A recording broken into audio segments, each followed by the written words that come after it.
3 men walked out of prison this week after serving 36 years for a murder that prosecutors now acknowledge they did not commit.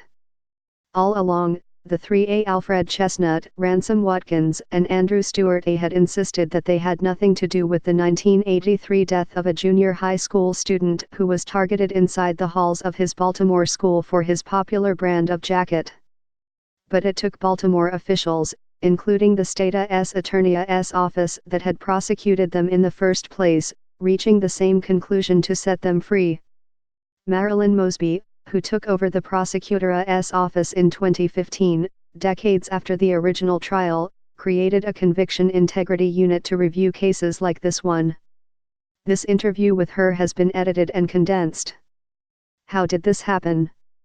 Unfortunately, we had 3 black boys in 1983 who were convicted and condemned to spend the rest of their lives in prison based on the now recanted testimony of teenage witnesses who were 13, 14, 15, and 16 years old. They were questioned without the presence of their parents or legal counsel and pressured to identify the 3 individuals that were ultimately convicted.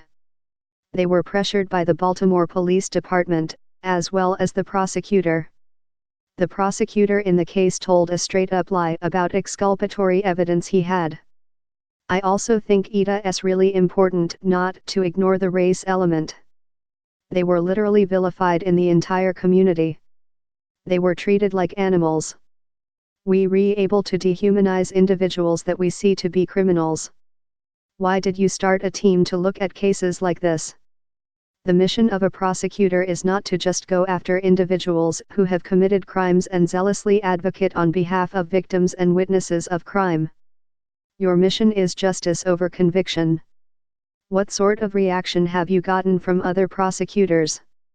When we were trying last year to get approval in the state legislature for the authority to move forward with these kinds of claims of actual innocence, a group of attorneys from around the state opposed it. They said that it was not the duty of prosecutors to right the wrongs of the past. And I said, actually, according to the American Bar Association standards, that is exactly our duty but, I mean, that's not the overall sentiment that we received. I think people understand that these are not individuals who have committed a crime. These are innocent individuals who have been wronged due to the misconduct of police and prosecutors by a system that was put into place to protect them. But in the end, it was the system that ultimately stole 36 years of their life. How many flawed cases are there? I wouldn't be surprised if there were hundreds of the same kind of people sitting in prison right now. I would not be surprised when you look at some of the past practices. It's scary. But that's the point of having a unit that's dedicated to reinvestigating these types of claims. You know, I would say 10, 15, 20, 25 years ago, what prosecutors were focusing on were getting convictions. That was the measure of success. You visited the 3 men in prison before they got out.